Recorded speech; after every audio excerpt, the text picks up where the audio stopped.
Shotgun with Charlie.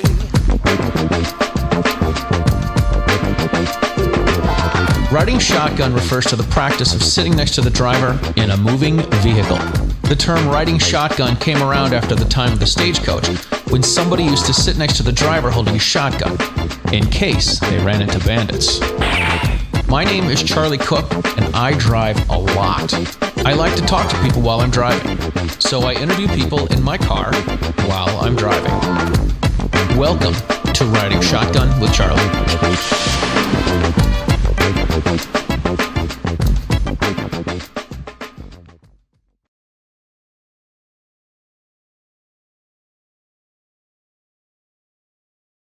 Ladies and gentlemen, welcome to this episode of Riding Shotgun with Charlie.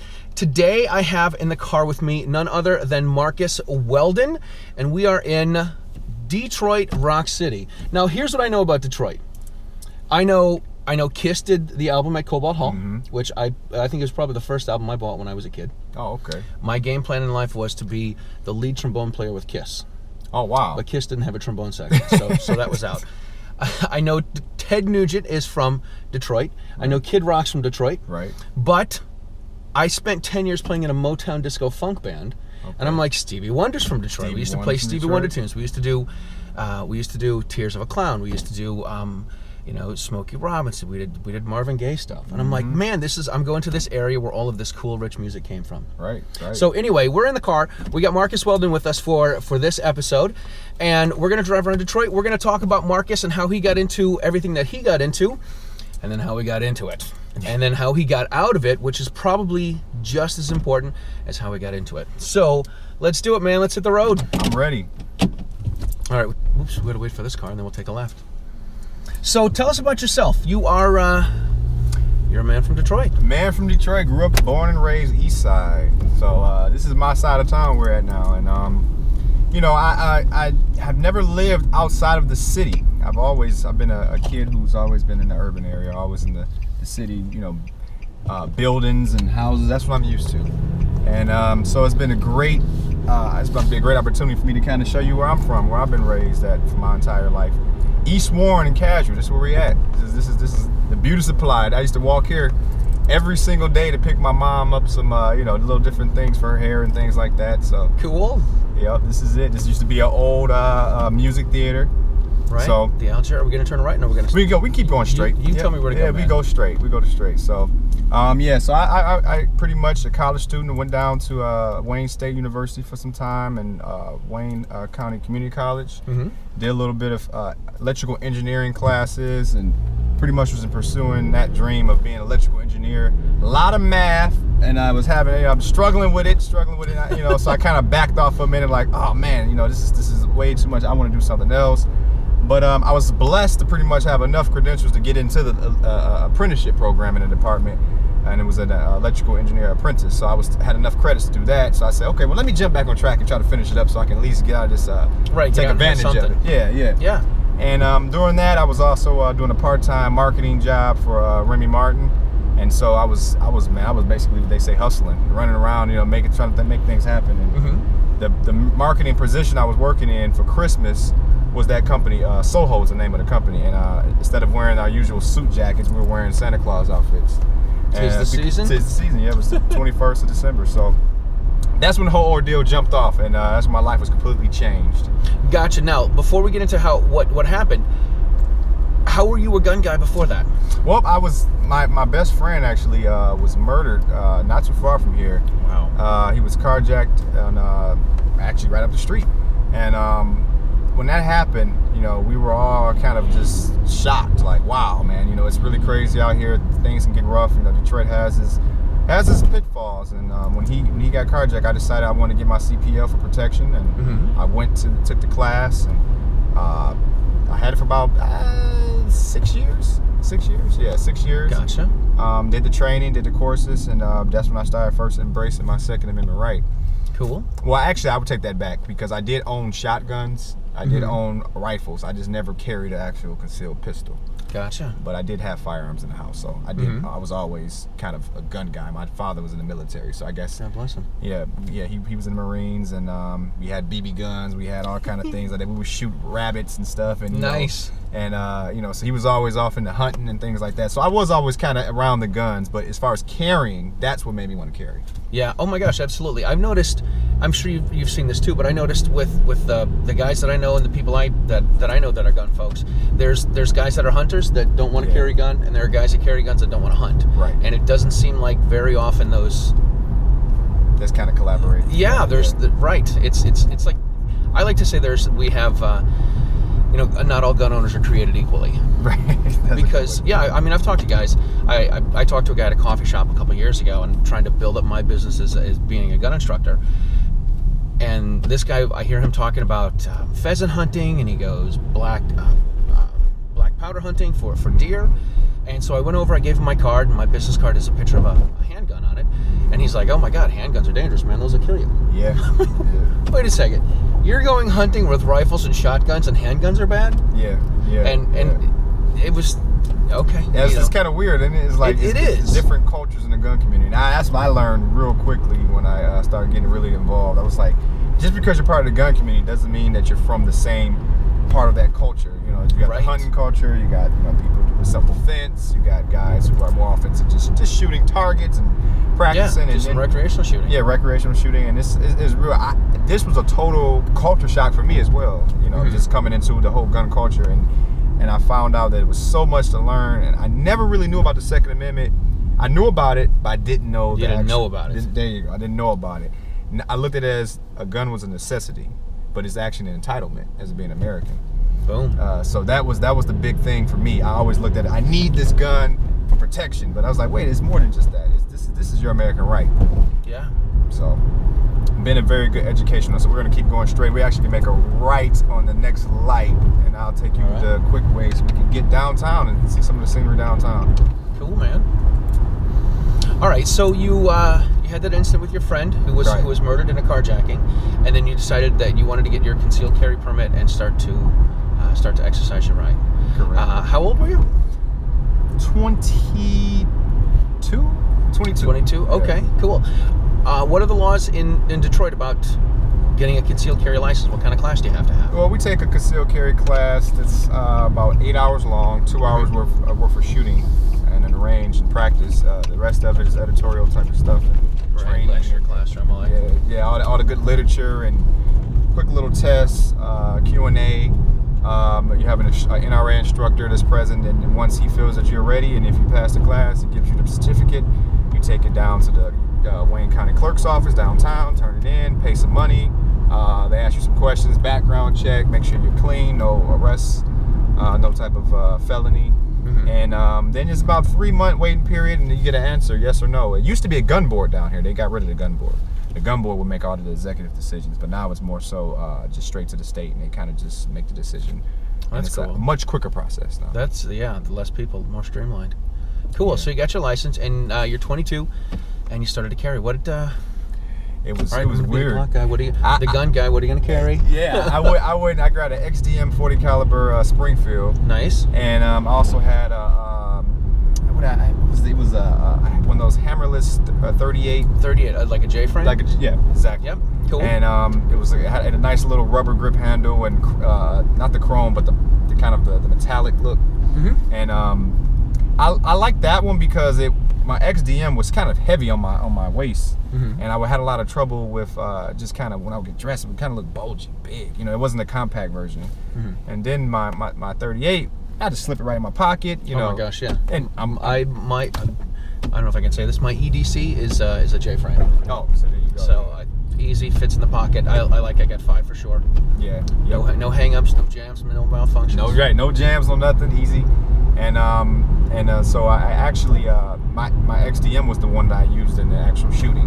So they confiscated that, and I'm still in the process trying to get that back. Oh my gosh. So we're gonna get on the right side behind it, and we're gonna get on the freeway here. So behind the truck. Yeah, behind the truck. Okay. Sorry about that. Right. But, I don't know if you've seen I'm sure you've seen the Coleon Noir video where he talks about we have a nickname for our carry gun? Well, my carry gun was it was stolen. It was stolen from me at an airport in Detroit. In Providence. Okay. And I finally got it back, and it was with the Providence police. A guy stole my suitcase. And, wow. Yeah.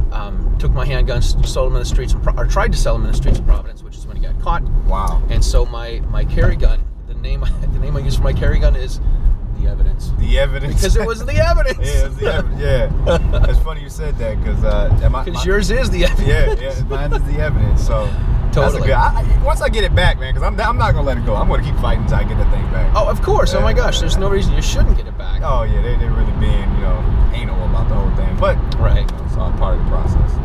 All right, so let's talk about what happened.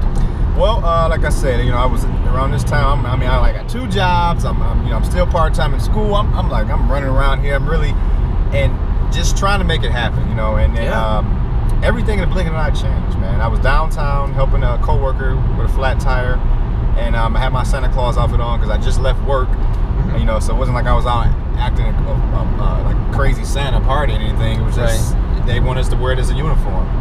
And in that process of me helping her, it became crazy. A young man had approached her and got physical with her.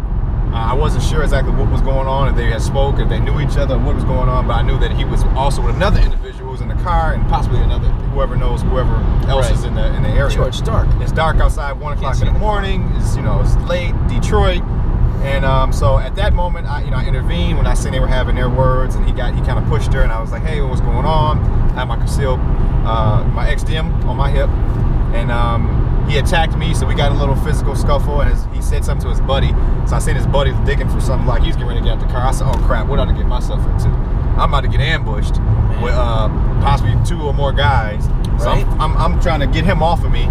And his buddy, I'm looking like, man, making sure he's not coming up behind me about to, hit me in the back or something, because my back was it was like on an angle, so I was able to kind of look at him and have his buddy and try to get him off as me as well. So it was crazy. And the girl screaming and hollering. I'm like, mentally, I was not prepared for this. And next thing I know, I was like, I put my hand on my hip. I said, hey, back up, leave us alone. And he looked down. He said, okay. And he said, I got something for you. Runs back to the vehicle. And I said, come on, man. Like, is he about to take us to the next level? He's already, he can just let it go and just move on. Right. He grabs his gun, and I'm trying to get the girl. She's frozen. I'm like, come on. I'm like, I'm trying to back out of there. I was trying to leave. You can see me actually in the video camera backing up. And she was just stuck. And then finally she kind of snapped out of it and started backing up with me. By that time, he came up with his firearm. And at that point, I really just, it was almost like what they say, your life flashed before your eyes.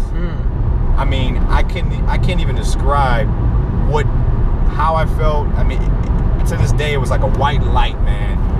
And I just started pulling the trigger, man. It was like, he raised up, and I remember his hand turning like this, and I just started pulling the trigger. I pointed directly at him in his chest there, and I think I shot, they said, fired 4 rounds. Yeah. And I remember hearing return fire. I was so engaged looking at my firearm, looking at the shells eject. And I'm just in shock. Right, it must have been like the Matrix. The Matrix, all in slow motion. All in slow motion, man. Wow. And next thing I know, I hear return fire. I'm like, he's shooting back. And I'm like, oh crap. And then I'm backing up still, and we ended up kind of ducking off behind the building. She takes off and runs into the street. I'm not even sure if I hit the guy. I knew I aimed, it looked like I hit, but I don't know, what's going on. I'm pulling my phone, I'm trembling, I'm shaking, I'm like trying to call 911. Are they getting ready to come around the corner and try to finish me off? What's happening? His buddy, it's 2 of them, so I'm just flipping out. So I'm not down 911, trying to make sure she's not hit. Oh, a rock hit the window. It was a rock. Yeah, sorry, yeah. But and you can get over to your left lane too, because we're gonna turn. We got a half a mile, so you don't have to rush. But so basically, long story short, she was not hit. That's good. I was calling 911. At that time, I heard screeching noises, like tire burning, like tires kind of squealing, burning out, peeling out, and I thought it was the individuals coming to, they were run me over now. Yeah. So I took off. I bolted, man. We both ran down the street. And I seen police lights ahead, and I was like, well, there's law enforcement, so I'll be able to go ahead and let them know what's going on. So I put my pistol back up, and I'm running over, and at this time I had 911. I didn't even get a chance to tell them where I was at. They're on phone, hello, and I'm running with the phone in my hand because I'm trying not to get killed. Yeah. And so I ended up hanging up on him, and I said, hey, I need help. Law enforcement all pulled their guns on me. He said, get on the ground. I was surrounded by law enforcement as they had their guns out, and I laid down and said, hey, put my hands down, hands up, and laid on the ground. I was just, please don't, hope. Right, I'm not the bad guy. Yeah, don't mistakenly discharge a firearm and hit me. That could have went crazy. Oh my gosh. But we're gonna get right here downtown Detroit, make a left. Okay. And they didn't shoot. Everybody was respectful. A couple officers kind of like said, "Oh yeah, we got you, we got him." So I started hearing him on the radio that the guy who actually followed me in the vehicle was not the two guys who I had the altercation with. It turned out it was an off-duty police officer. Oh my gosh. But they were both in black cars, and I couldn't, Right. I couldn't decide who was who. Yeah, so, and that's a good point for people to realize is that when the police come to this situation, they see whatever 2, 3, 4 guys. Yeah. 2 guys got guns, 3 guys got guns. They don't know who's who. They don't know who the bad guy is, who the good guy is. They see a gun in somebody's hand. They see somebody on the ground bleeding. Yeah. They don't know who's the good guy and who's the bad guy. And what made it crazy was they didn't go back to the scene and kind of try to get everything roped off and make sure everything was all right. But instead what they did was they kind of just chased me down. And later on, we seen footage of one of the guys picking stuff up and going to the dumpster. And so dumpsters was never checked. Oh man. Trash cans was never checked. No other evidence of another gun was found. Physical evidence. Right. So it was like, okay, Marcus, what happened? And now I'm sitting in jail, and I did remember some of my training because I was like, do not make a statement. Right. Allow your attorney to speak for you and handle everything in court. So that's what I did. I shut my mouth. And we can actually probably get off right here. Quicker. All right. The Grand River, we'll make a left. And that's what I did. I kept my mouth shut. And I said, well, I'll just have to, hopefully the bail isn't too crazy because I could have been sitting there for a long time. And I ended up sitting in jail for about close to 4 days. And make a left right here. Oops, I'm sorry. Wasn't made a left at that light, but we can take the other left. Yeah, we can go straight. Just go straight. We're good. All right. We're good. We're still going downtown. That's the main thing I want to do. Wait 1 second, buddy. It's not your turn. We gotta watch. We got the camera. We get the accident. We get the accident and everything. Everything. Yeah. So back to what I was saying. So 4 days in jail, which was the worst 4 days of my life. Oh, the longest 4 days. No shower. Sitting on a hard concrete floor. Inmates piling in. I was in an individual, confined place at first. I ended up going into a room with everyone. And so many different stories you hear from people when they're walking in. Hey, different drug cases, different murder cases, of course you're supposed to be innocent until proven guilty. So I don't judge anyone. You don't know all the evidence at first. Right. But you got all these guys coming in, and you don't know who's what, who means well. People are asking you questions. I just got stripped down in this Santa suit, so they're looking at me like. And next thing I know, I look on the news, and here I am. Everyone in the jail knows who I am now. Like, great. They had TVs everywhere. That's the Santa shooter. So now everybody's looking at me like, he doesn't look like the type of person you make it right here. Right. He doesn't look like the type of person that would shoot a bunch of people. I mean, what's going on? Because I ended up hitting both guys. Yeah. So of course now I'm like the popular guy in jail, which that was weird. Right. Guards and everybody's like coming like, man, it's all over the news. So oh my gosh. Man, it was life changing. It was life changing, man. But eventually I was able to get my bail was $50,000. Yeah. But I tell people when I teach classes, I say, listen, if you pull your gun out, you need to be prepared. If you shoot somebody, the cops don't know who the good guy, the bad guy is. You need to be prered to buy an attorney a new house. Buy an attorney a new house, or put your house up. Any assets you got, you need them. You need them. And so it was a long process. I ended up going to the preliminary exam, and we can make a left at any corner you want to make a left at, here or the next one. It doesn't matter. All right, we'll do the next one. And I ended up, luckily, the judge was getting ready to throw me back in jail for the duration of the time, waiting for trial. But I ended up having a compromise and being put on tether. Okay. Which is house arrest monitor that kind of limits your time out, where you go, and I couldn't leave the city, the state. So I sat at home, and that's when I had to kind of just look at my life and try to reevaluate what was going to happen if I did go to prison, if I didn't go to prison, if I got out of this, what was going to be the aftermath, how my life was going to pretty much changed because my life had changed at this point. So I had to figure out what direction I was going to go. Yeah. I started reading all kind of books because I was out of work for 4 or 5 months. So I had to set up a GoFundMe account to help me with my legal. Oh my fees. gosh. Luckily, I got a tremendous amount of support from friends. And what really how I was introduced to the gun culture was through Rick Ector. Make it right here, yep. And this is officially downtown, folks. All right, here we are. Yeah. And, downtown Detroit Rock City. So Rick was like, hey, you know what? You know, he spoke on the case. You can make it right here. Okay. And he told me to come out to the Second Amendment March that was in Lansing, where the state capitol is. And I met CJ Grisham, Open Carry, Texas. He had a huge case. He was actually on the Alex Jones Infowars show. Oh, wow. And he had a huge case. He has a new thing called Open Carry Texas, his new nonprofit that he launched after his case was over. And he had this huge following. And I met him, and he said, hey, man, I want to help you as much as I can, which was a breath of fresh air. And I call it, in my book I'm writing, I call it a culture shock, not just from the gun community, but from having the help from a guy who looked nothing like me. Right. Was from a totally different environment. I mean, here it is. I'm a black guy, a black kid in the urban area in Detroit, and this is a white guy in Texas who was like, "Hey, I want to help you out." I was like, "Wow, okay. You know, okay, How do we do this? We shook hands, and he's been a good friend ever since. That's and great. at the time, I was reaching out to so many different, civil rights activists, and they were kind of like anti-gun, so it was kind of like, ah. This is what I don't get. The situation with you, we got somebody's civil rights being trampled on. Same thing with Shanine Allen. Nobody spoke up about that. Yeah, and you can make a left at. I say we can make a left at Grand River so we can get on Woodward and kind of see the scenery. Cool, man. So yeah, you weren't getting help from people you thought you'd get help from. Yeah, a few of them helped, a few of them didn't. But I got majority of my help from CJ and the Open Carry Texas and a lot of the gun community as far as financial and just support as far as just having someone to talk to, and kind of just. Yeah, I mean, I have no idea what that would be like, but I know you can't disclose that to your friends. Yeah. Like they have no idea. They have no idea. Yeah, and it was rough, but so we went through the trial, and CJ was, he was on the phone, man, with my mother and everything. Like, I'll introduce him to my mother. We was on Skype. I was like, all right, Mom, here's CJ. He's in Texas. He's going to help us, And then she was like, okay. All right. And then, so she was like, well, who is CJ? And I was like, well, I told him, look him up. So he's got all these articles and stuff.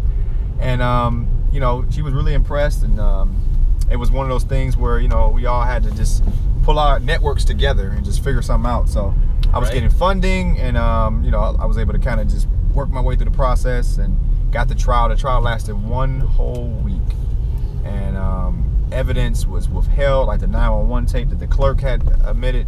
It was at a gas station? At a gas station, yep. Okay. Video footage, and he made it clear. What happened was we couldn't find him. He disappeared, and because he disappeared, it was all hearsay.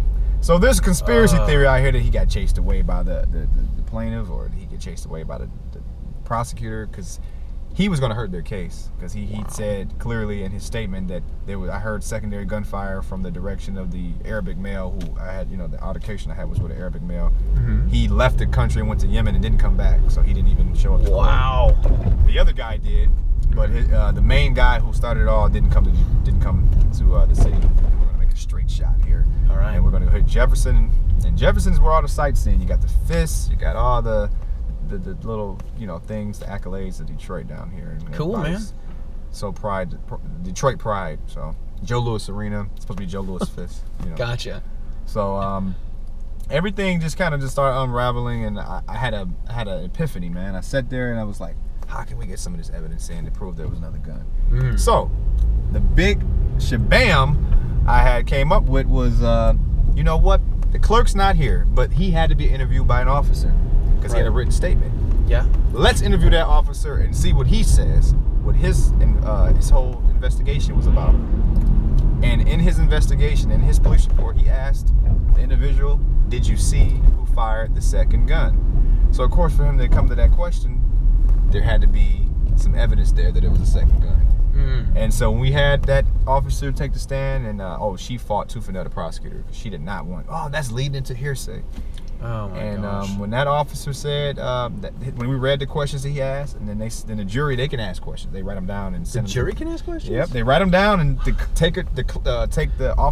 sheriff takes them to the judge, and the judge reads them out loud. Oh my gosh. So one of the questions was, why did you see the second gun?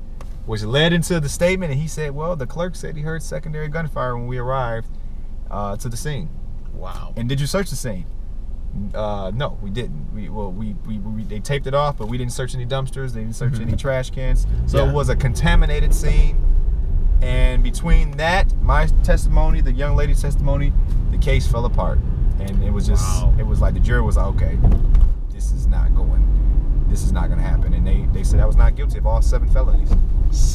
What were the 7 felonies? It was 2 attempted murders, 2 attempts to do great bodily harm, because it was 2 individuals that were hit. Yeah. A felonious firearm, they give, a felony firearm, excuse me, they give if you use a gun in any type of crime that they feel you did, it doesn't matter if you have a license for it, it's automatically a concealed felony firearm. Wow. And it was 2 other ones, just kind of left my mind right now, but it was the 2 other ones that dealt with attempted murder. Are we turning or going left? We can go left or right if you want to make it right. Left. Let's go left with that. Yeah. There's the cool looking stuff over there. Yep. This is the GM building. And so all 7 was dropped. I was facing up to 30 years max. Wow. 30 years. Walked out of there with not a day. Other than the 4 days I did, and 18 months on tether. So technically, I did a year in my opinion, because I was 4 days in prison. I mean, in Wayne County Jail, and 18 months in the house. Wow. You know, so I was able to leave for work every once in a while to just have my work hours. But after that, you're straight home. You better figure out something to do.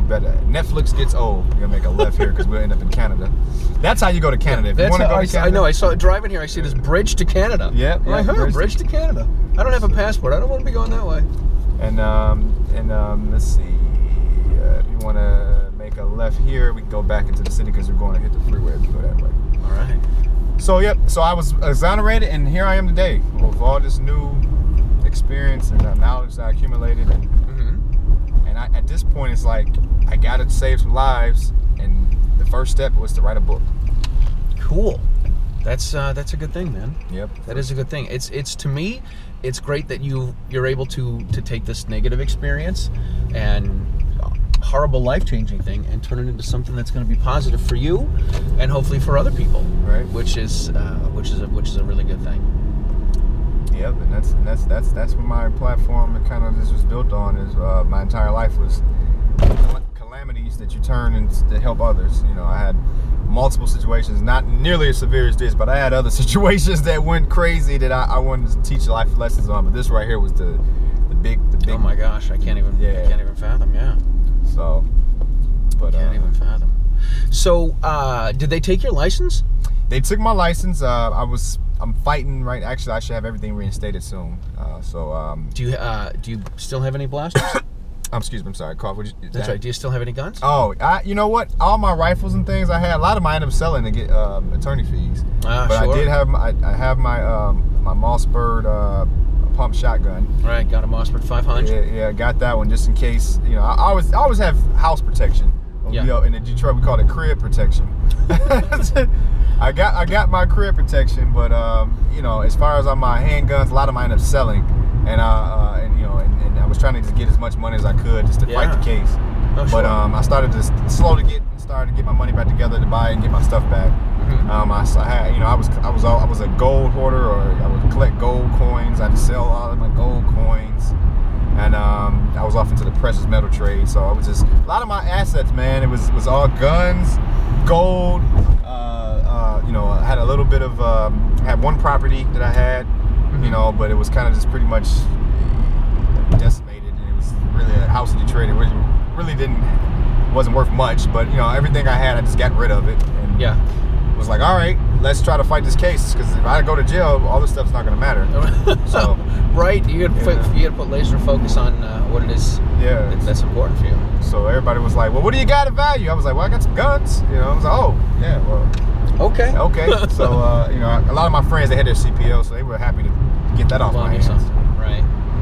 Yeah, your friends. They were like, oh, yeah, I'll buy that. I'll buy that.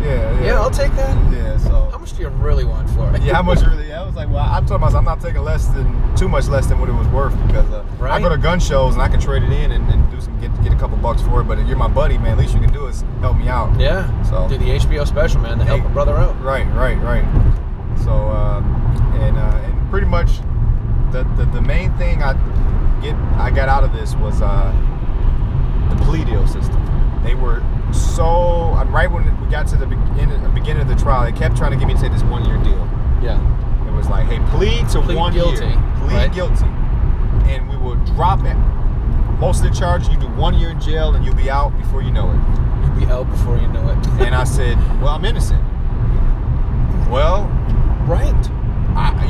We got enough evidence. We're gonna book you. We're gonna book you. They tried to, all kind of scare tactics. Yeah. Do you really want to take that chance in front of a jury? They could come out and say that they feel like you were guilty. I said, well, I'm walking in this lion's den, and I'm coming out. Still my faith, and I'm like Daniel. I'm like, I'm not gonna get out here and give up on and feel like God has forsaken me now. So, and I was a big believer. I grew up in a Christian family, so my faith is with God, and I just refuse to believe that this was my end of my story. And I got a 7-year-old daughter. I mean, I just knew, like, there's no way in the world that God's gonna let me just come this far and just throw me to the curb. Yeah, absolutely. It's interesting how the universe, God, whatever you want to call it. Not that I'm not religious, but it's interesting that this happens to you, and you gotta find a way to make it work and have it work for you, so you can get something positive out of it. Mm-hmm. And sometimes, when you think about things, you say, all right, well, it's not what I wanted, but it's shaping you to be who God wants you to be. Yeah, absolutely. It's shaping you to be a better person. And there's a lot of people that will say it's not how you react. It's not what happens to you. It's how you handle what happens to you. Exactly. Totally. Cool. When we come up with this X, I guess we can kind of loop around. All right. Well, let's pop out. Well, listen, Marcus, we are almost where we need to be, and this has been a lot of fun riding with you. I honestly hope we get a chance to do this again. Yep. This is really cool. I love driving around and meeting new people and talking to people about their stories. And you've got some other stuff that might be interesting to talk about the next time we get together. So we will definitely do that another time. Yep. And if people want to know the name of my book, yes, plug away, man. Plug away. My website is marcusweldon.com. The book is The Santa Shooter: Guilty Until Proven Innocent. Right now we're negotiating with a few publishers, and I had a lot of different hurdles I had to get over to get where I'm at, but the book is complete now. I'm just trying to get everything printed, and ebook will be releasing soon, so stay tuned. Marcus Allen Weldon is my Facebook as well. Very cool. Marcus, It's been a pleasure, bud. All right. Thank you very much. We will talk to you guys later. All we will see you next time on Riding Shotgun with Charlie.